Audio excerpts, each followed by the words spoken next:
Greetings, YouTube users. It's John.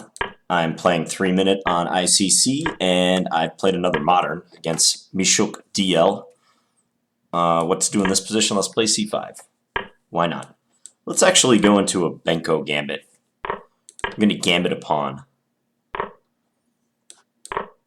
I used to play this line with a great degree of frequency. Not so much anymore. This is one of the main lines of the Benko. I wonder if I can gain anything by moving the kingside knight to a different square. Almost always it comes to f6, so we'll just do that. a4. This is the move that's supposed to be problematic for black.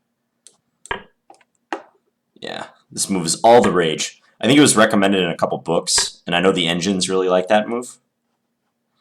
So, hopefully I can cook something up against it. I'll just try to make it difficult for him to play b3. Maybe go, rook b4 seems like a good idea. Because then I'll be threatening this pawn. If he goes knight d2, maybe I can go e6. Seems sensible. Wait, so you're going to let me take this? That's what you're telling me right now. Okay, if you insist. Now, do I take his rook or do I do something else? I think I'm just going to take. Yeah, because I feel this pawn is probably lost in the long run. So, just getting... We'll get this guy out of the way. It was exposed on a6, and I couldn't take the pawn on d5 yet because of that. Okay, so what if I just take now? Is there any consequence to that? I don't think so, so I'm going to do it. Alright, so I eliminated his center pawns. This is promising. I'll go all the way back to a8. Funky rook position, but I like it. How about knight e5? Ooh, this could be dangerous for him. Knight e5. Yeah. He can't take me because I take on e3 with a discovered check, and I win his queen. Yeah, this is this is going to be a lot of fun. Can I play g5? That would be sweet. I think g5 could be a really strong move here. I'm going to do it. Because he's pinned two ways. So he can't move his knight because I'll take on e3 with the rook. This one just encourages me to play g4. And he couldn't take it with his bishop because his queen hangs. So why not just go g4 as planned? I think he's busted. I just take here now. Check. Discovered check. Maybe he just missed the point of g5? Because he played h4 really quickly. It's weird. Yeah, he's just losing his queen. This is over.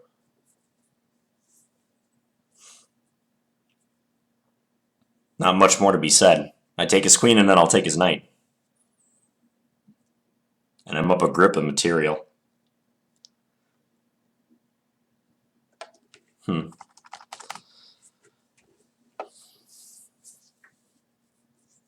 He sure is thinking a lot.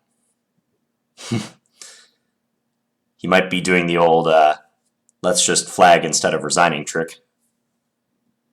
Because almost certainly he realizes he's lost.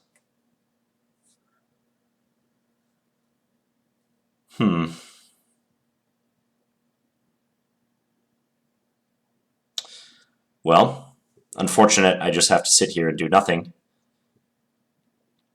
Although I know you guys love to hear me talk, so maybe I'll just babble on a little bit. It's Christmas Eve, by the way. Actually, it's technically Christmas Day, where I'm from, because I'm playing this game a little after midnight.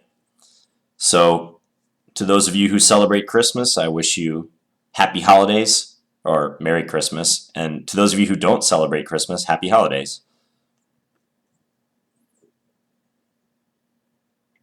This guy's going to get a lump of coal in his stocking for not resigning like a gentleman.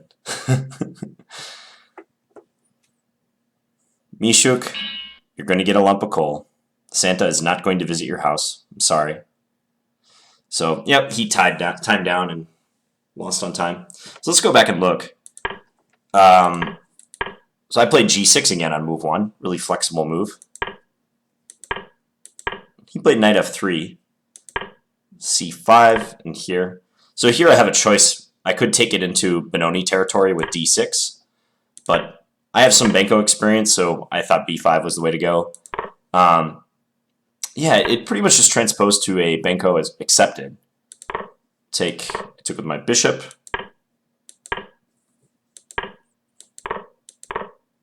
Normally, black would have the knight out on f6 because black plays that on move 1 to get into the Benko Gambit.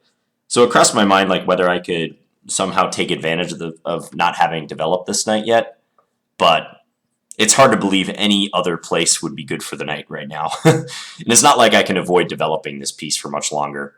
I don't think h6 is very appetizing, and the prospect of like trying to bring it to e7 doesn't look that good.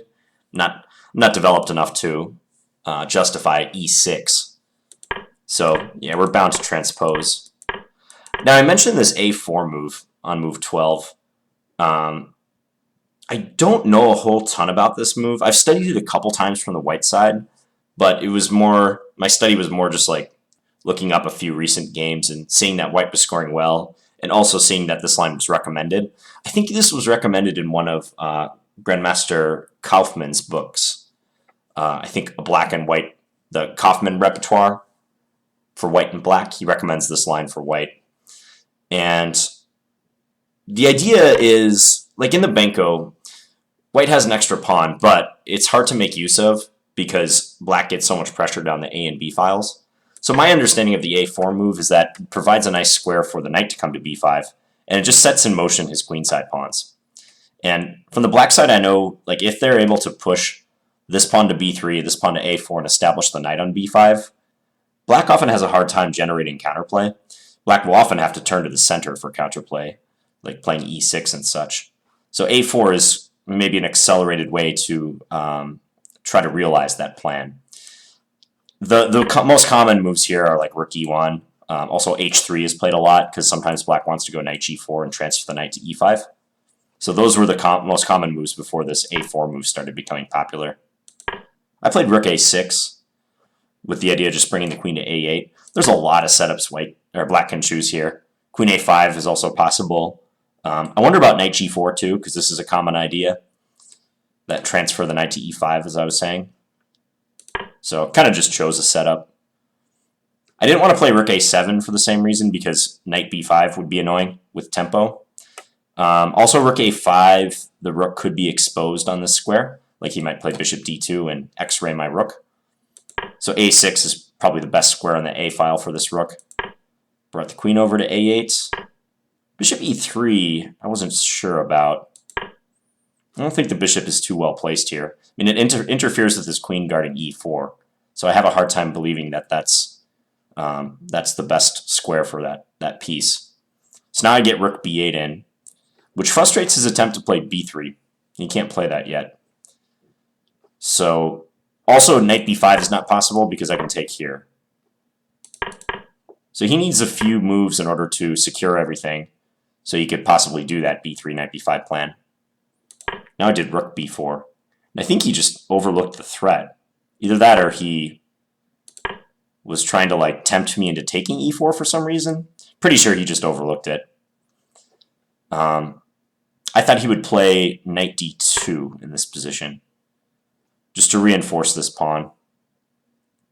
And I was thinking maybe I'll continue with E6 and try to just remove stuff on this diagonal leading towards the king. He could also play bishop D2. That might not be a bad move either. Just admitting that E3 was not the best square, but letting his queen assist in the defense of E4. And he's threatening some discoveries at some point, so nothing immediate that he's threatening with this knight, but bishop D2 would have to be on my radar in regards to the B4 rook. So B3, I took on E4. He took back. Now, I could take his rook on A1, but I didn't want to lose the initiative, and I also thought bishop D2 was possible for him when he might just regain the exchange anyways. Bishop D2 is a nice move. It hits my rook and also defends his knight. So I just settled on the simple recapture. kind of arguing that your rook is still under attack, and so is your pawn on d5. And even though after rook a2, I can't take the pawn on d5 yet because it hangs this rook, I think the fact that this pawn is isolated and on the same diagonal as his king means that it'll be very difficult for him to defend. So I'm just going to check the engine and see whether it likes bishop takes a1 or the move I played in this position. Okay, it does like bishop takes a1. Gives that basically is winning for black. The move I played also likes, but yeah, about a pawn less in the eval. Well, let's check that line. Bishop takes a1, bishop d2, rook a takes a4. Uh-huh. Not a move I thought about. Exploiting the pin. So I guess if this simply rook takes, and what, I'm up pawn, and d5 is still weak, and my queen is now defending my bishop on a1? Yeah. Unlikely I would see that in a blitz game. I mean, I certainly didn't in this game. I probably would have done this, and then like move this bishop back, but my pawn on e7 would have been attacked, so I'd have to play like bishop f6, which doesn't look right. I want my knight to go there if I could. Yeah, so I'm happy with my decision, even though I recognize that it's not the most technically correct move. I think for a blitz game, this is perfectly fine. And here, move the rook back, so now queen takes d5 as a threat. And again, strangely, he just let me take the pawn. He didn't respond to the threat. He went here, take. Now his position is really tough. Really, really tough. The only other thing I wanted to check is whether it liked my g5 move coming up. So I played knight e5, which sets up all these problems for him on the diagonal. So the main problem is that if he takes, I can take here with discovered check, just as it happened in the game. The other problem is if he tries to get out of this pin with a move like king g1, I can just, at the very least, take his bishop on e3 and then take on f3 with check. And I'll have gained 2 minor pieces for the rook, and his king will probably be exposed again. So he's in quite a bind on this diagonal. It's probably just a problem with no solution for him. And here, oh sweet, it likes g5. Yeah, this is a fun move. I'm glad I spotted that one. So g5 is threatening g4 and just exploiting the fact that he's double pinned with the knight and the bishop. Neither piece can take. He loses his queen in either case. If h3, I could just continue with h5. I think is fine. Or f5. I would have played h5.